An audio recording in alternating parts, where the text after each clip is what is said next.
Olá você! Seja muito bem-vindo ao nosso fascinante mundo do autismo.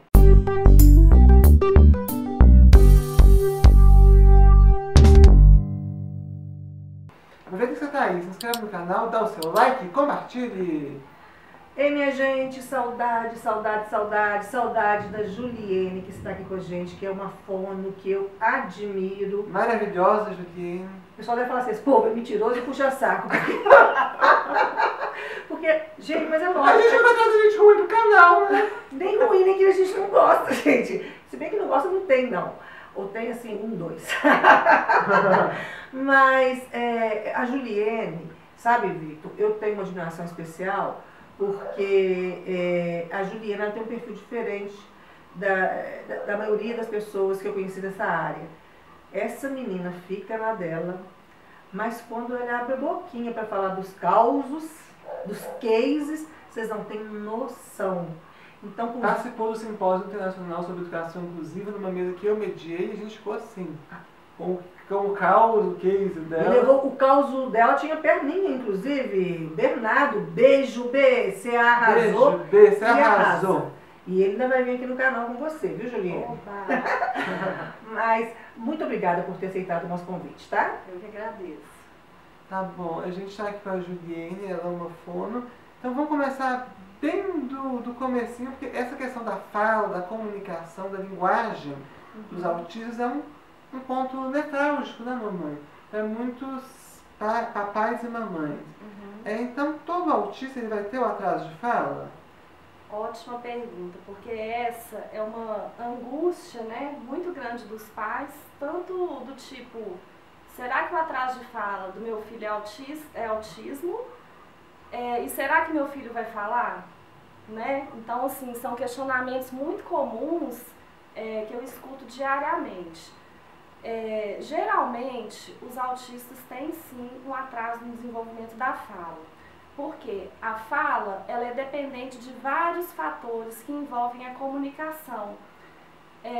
Então, para uma criança típica, né, com desenvolvimento típico, começar a falar, ela precisa desenvolver requisitos anteriores. E esses requisitos é que vão determinar se a criança vai falar ou não. Por exemplo, atenção compartilhada, a troca de olhares, o apontar. E isso tudo são coisas que acontecem no desenvolvimento típico. Então, geralmente, as crianças com autismo, elas vão ter sim um atraso na fala em decorrência do atraso no processo de comunicação. E eu descobri, Juliane, e o Victor também, eu sei que ele vai lembrar disso, que pode também não necessariamente ser um atraso, mas que alguma diferença na linguagem sim, porque, por exemplo, o Victor falou muito cedo. Então, os autistas leves normalmente podem falar, inclusive, até mais cedo. Isso. Mas o que a gente acha que ele está se comunicando, ele está falando, que é diferente de comunicar. Porque aí, né, pode acontecer uma fala desconexa, descontextualizada, né? A criança está falando, mas não de acordo com aquele contexto ali. Mas eu descobri um outro perfil, você pode colocar aí na sua listinha, que é aquele, e o Victor foi desse. E eu agora já estou conhecendo alguns poucos, mas que também com essa característica, que a ecolalia, ele consegue contextualizar a ecolalia. Então você acha assim, linguagem super funcional. E aí, por que eu percebi que do Victor não era funcional? Porque ele conseguia contextualizar a ecolalia, era maravilhoso, mas se envolvesse emoção, tudo na vida tem um mas, se envolvesse emoção, a coisa pegava. O que acontece comigo e com ele até hoje. Por isso a gente às vezes precisa de alguém para intermediar nossas conversas, porque a comunicação não é funcional. Então eu fico aqui pensando, com base em tudo isso que a gente está conversando, a diferença entre a comunicação e a linguagem falada, né? Então eu vou falar a diferença entre comunicação, linguagem e fala. Pode. A comunicação é a forma com a qual nós passamos uma mensagem com o objetivo de receber uma resposta. E isso se dá através de quê? Do silêncio, do choro, do apontar, Do de gesto. expressões faciais, gestuais, até a própria agressividade, ela é uma forma de comunicação também, né? A escrita e a fala. Então, a fala, ela é uma das formas de comunicação, ela não é a única forma, é a forma mais usual, né? Mas ela faz parte ali da comunicação. E a linguagem seria o quê? Seria uma combinação de símbolos usados para que nós nos comuniquemos e estruturemos os nossos pensamentos. Sim. Então a linguagem seria o quê? O pensamento e a organização desse pensamento. Isso para a gente que é comunicador faz todo sentido. E isso é muito interessante, porque às vezes a criança, né, a pessoa com autismo, ela se comunica, ela fala, ela usa gestos, expressão facial, mas tem alguns aspectos da linguagem desestruturados. Então, por exemplo, se ela quer uma água, né, ela pode ter uma falha, por exemplo, no aspecto sintático, que é o quê? A formulação da frase. Então, ao invés de falar, quero água, pega água para mim, por favor, o que é uma dificuldade sintática? Ela falaria, água.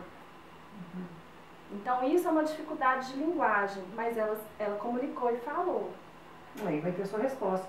Uhum. No mundo do autismo, nesse fascinante mundo do autismo, eu descobri uma coisa que eu desconhecia, que é a forma, às vezes, começa a trabalhar com o autista e percebe que ele tem apraxia da fala. Mas o que é isso? É uma coisa complexa. É uma coisa complexa e, assim, não tem uma incidência tão grande, não. Mas ultimamente tem sido muito falada, né? Tem sido assim, tem tido muitos cursos, muitos congressos. E a apraxia da fala, ela seria o quê? Seria uma dificuldade na programação da fala. O cérebro pensa, tem aquela estrutura legal, mas na hora de falar, aquilo ali não sai com a ordem como deveria ser, a ordem de fonemas. Seria uma dificuldade mais motora, sim? Não seria uma dificuldade motora. Pode estar associado, seria uma dificuldade de planejamento. Entendi. Então, por exemplo, para a gente fazer os fonemas, o que a gente precisa? Precisa de ter a canalização do sopro, a língua posicionada na pontinha dos dentes, né, dos incisivos inferiores, e a boca precisa ter esse formato. A pessoa com apraxia de fala não consegue ter esse planejamento. É muita coisa mesmo. Mas eu para pensar, nossa, Deus que cansado. É uma coisa muito complexa. E eu estava te imitando, e aí os primeiros não estavam tão bons, mas depois que você chegou ao final eu percebi, eu não estava fazendo assim, fica mais fácil. Então, assim, o cérebro pensa, mas na execução oral não sai. Então, por exemplo, para falar sapo, uma pessoa, né, com apraxia, ela não consegue coordenar. E as trocas, elas são inconsistentes. Então, pode sair ap, o, so. Então, cada vez que ela tentar falar sapo, ela vai tentar falar de uma forma diferente, não vai ser igual. Porque senão seria uma simples troca na fala. Mas conserta, não sei se é conserta, não, esse termo é horrível, esquece, gente. Mas tem jeito de melhorar isso, ou de curar isso? Tem. Ah, que bom. De trabalhar esse quadro? Muito, e assim, com resultados bons, né? Tem os graus também da apraxia, a gente tem desde a apraxia leve a casos mais severos, mas existem resultados muito bons mesmo. E isso misturado junto com o autismo, pode atrasar mais ainda o aparecimento da fala. Ah, percebo. Seria um elemento complicador. Seria um elemento complicador.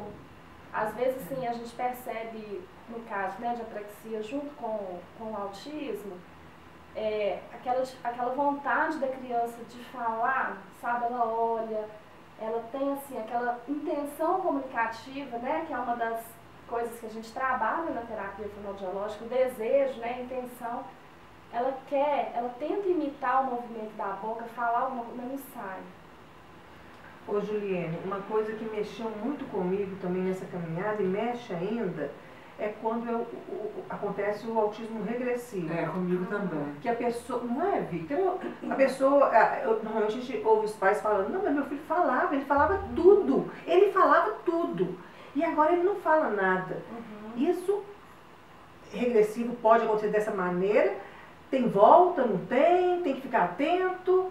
Então, o autismo é um mistério ainda, né? Porque tem aqueles bebês que nascem, que já têm os sinais muito precoces, e tem aqueles que têm o desenvolvimento típico até quase 2 anos, e aí começa a regredir o comportamento, né?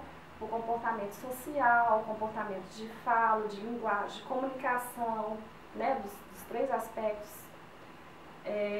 Até mesmo a parte motora, né? Então, é uma coisa que a gente não consegue prever. Mas tem jeito de trabalhar com isso. Tem jeito de trabalhar, mas, tipo da mesma assim, forma como tem jeito de trabalhar com aquele que nasceu com sinais de autismo. Ah, ufa, entendi. Entendi. Eu acho que para os pais, ter uma criança, né, que nasceu, né, com aquela troca de olhar, com aquela, né, que comunicou, que fez atenção compartilhada, né, com a idade certinha, que imitou, que apontou. Eu acho que para um pai ver isso acabar, né, ter o desenvolvimento, a criança que falou com 1 ano, que andou com 1 ano, né, com 1 ano também, 1 ano e pouquinho, eu acho que para um pai ver uma criança que teve um desenvolvimento tão legal, né, uma criança que foi tão planejada e ela regredir, eu acho que isso para um pai é muito chocante. Doloroso, né? Muito doloroso. E quando a gente fala do autista não oralizado, né, como que se dá essa comunicação com o autista não oralizado? Como que a mediadora, por exemplo, na escola, ela vai se comunicar com esse autista não oralizado? Ah, ótimo, Vitor. Eu adoro isso. Adoro, você sabe por quê? Porque a pessoa que não fala, ela parece que é inexistente. Parece que ela não existe. Só que ela é um sujeito. Exatamente. Ela não fala. Ela só não fala. Por isso mas até ela que se comunica. a gente usa não oralizado, né, ao invés de não verbal. Então ela só não fala, mas ela se comunica. Então acho que a primeira coisa é ter esse olhar como aquela pessoa sendo um sujeito, sabe? Então, geralmente, né, essas crianças, elas estão na escola com um atendente, um estagiário.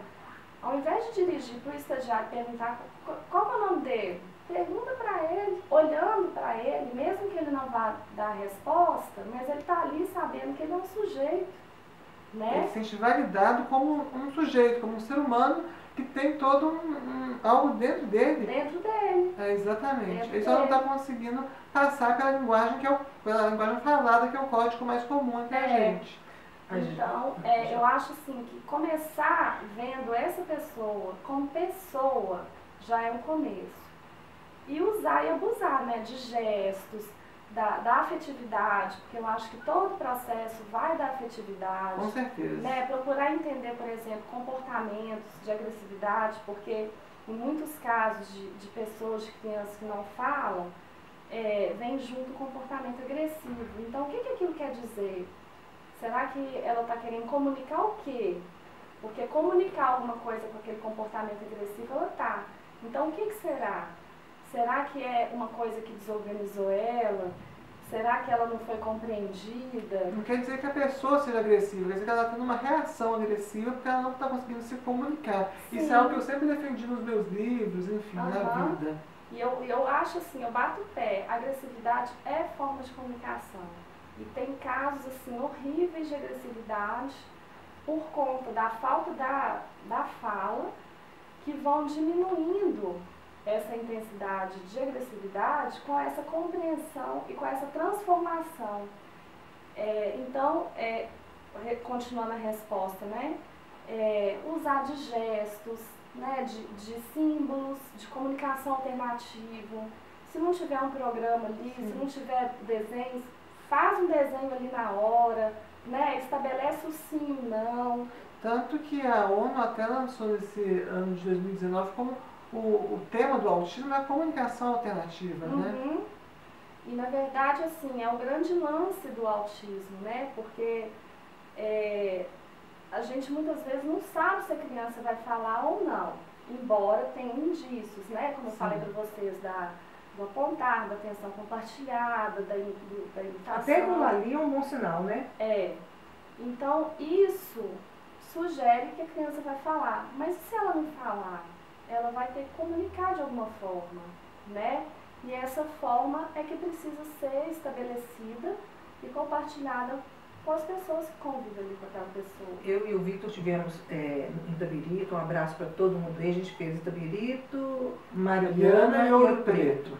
Cada cidade é mais gostosa do que a outra. E aí uma mediadora na cidade de Itabirito falou, ela não tinha a menor ideia de como é que ela ia comunicar, então, com um aluno que ela estava fazendo esse trabalho.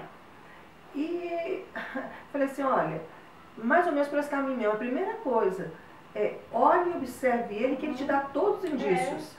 E aí você falou alguma coisa assim, a pessoa começa a não se dirigir a esse menino, as outras pessoas não dirigir esse menino. Ela já pressupõe que não está entendendo o que está acontecendo. Ele vai ficando mais nervoso. E aí percebem que nessa hora a professora regente, ela não tem como ficar interferindo nesse processo. Então, assim, ela conta com a mediadora exatamente para ela conhecer e acompanhar mais de perto esse aluno, as suas necessidades, para ela também mediar isso com relação à professora regente. Então, a mediadora não é uma professorinha particular ali daquele menino, nem cuidadora, nem babá, nem nada. Ela que vai mediar essa dificuldade de comunicação e de interpretação, não é isso, Vitor? Por isso que você tem mediadora. Isso mesmo, eu tive mediadora na faculdade, que era uma tradutora, não era uma babá, mas uma tradutora daquele mundo acadêmico, aquela comunicação para ter mais autonomia e ter mais... Porque a minha comunicação, a minha linguagem está ok, a minha fala, você já viu que eu falo até demais, né? Enfim. Não, tá bom. Mas, você que sabe, né, mamãe? Mas a minha comunicação nem sempre é funcional. Então eu tinha essa tradutora da comunicação para mim na faculdade, justamente para eu conseguir ter mais produtividade e uma melhor interação também com os outros. Ela não era alguém para tirar a minha autonomia, mas alguém para me dar ferramentas para eu ter mais autonomia. Você fala uma coisa assim que eu adoro também, que é a autonomia. Porque tudo isso passa por onde? Pela linguagem, pela comunicação, né? pela compreensão. Então, isso é tão importante porque você precisava de uma pessoa para você ter maior autonomia. Sim. E o que a gente vê às vezes é uma pessoa que tira a autonomia da criança, porque faz tudo por ela, né? Quer super proteger, não quer deixar a criança machucar, tem o receio, né, dela machucar, tem o receio dela não ser compreendida, dela não conseguir se expressar. Então isso é uma coisa que é muito importante, que é essa promoção da autonomia. E a falta da linguagem, ela diminui a autonomia, o poder de autonomia. Sim. Né? Porque a pessoa que pensa e não consegue falar, a autonomia dela está, a autoestima está em baixa. Tudo então, comprometido, né? Tudo comprometido por uma dificuldade de comunicação. Para encerrar aqui, Juliana, eu queria que você falasse pra gente, porque diz assim que a família recebe o diagnóstico, quanto mais precoce melhor, os profissionais mais indicados de início são a fono e a terapeuta ocupacional. Quando procurar a fono? Ô Selma, eu tenho recebido casos muito precoces, sabe? Muito precoces mesmo. Eu acho que cada vez mais o diagnóstico vai vir mais cedo, porque as pessoas estão tendo mais informações. Então, quando o bebezinho, né, geralmente em festa de 1 ano, que vai tirar foto, a criança não olha, não dá tchau, não manda beijo, não tem esses comportamentos sociais, já é um indício para procurar um profissional da fonoaudiologia, porque isso sugere alterações sociais e comunicativas, né? A criança, então eu vou mais antes um pouquinho, com 8, 9 meses de idade, a criança já está fazendo atenção compartilhada. A atenção compartilhada é o quê? É aquela troca de olhares, né, que também tem o apontar, vai o balbucio e evolui para a fala, que é o quê? Olhar para o objeto e voltar o olhar para a pessoa. Se a criança não faz isso nessa faixa de idade, já é um indício, isso com 8, 9 meses, né? E mais pra frente, chegou um ano e pouquinho, criança ainda não está falando, é esquisita, né, entre aspas, pode procurar. Não precisa esperar chegar aos 2, 3 anos, porque nesse período entre a suspeita do pai, porque os pais são as pessoas que mais conhecem aquela criança. Com certeza. Né? Então, eles estão ali convivendo com ela, eles conhecem ela. Então, acho que o instinto dos pais ali deve falar mais alto, não tem que ficar esperando. Porque quem vai falar que a criança tem ou não algum distúrbio da comunicação é o profissional que trabalha com a comunicação. Sem dúvida. Né? Sem dúvida alguma. Juliane, muito obrigada, viu, por ter atendido o nosso pedido, estar aqui conosco. Muito obrigado, Juliane. Foi um prazer entrevistá-la. A gente já é parceiro, né, desde o simpósio, e que a gente continue assim nessa parceria. A gente quer trazer você aqui mais vezes, né, para aprofundar mais nesses temas, porque realmente é algo que traz uma angústia, mas que tem solução. Tem solução. Tem sim. Eu que agradeço, espero ter contribuído. Muito. Então é isso, gente. Até a próxima. Até!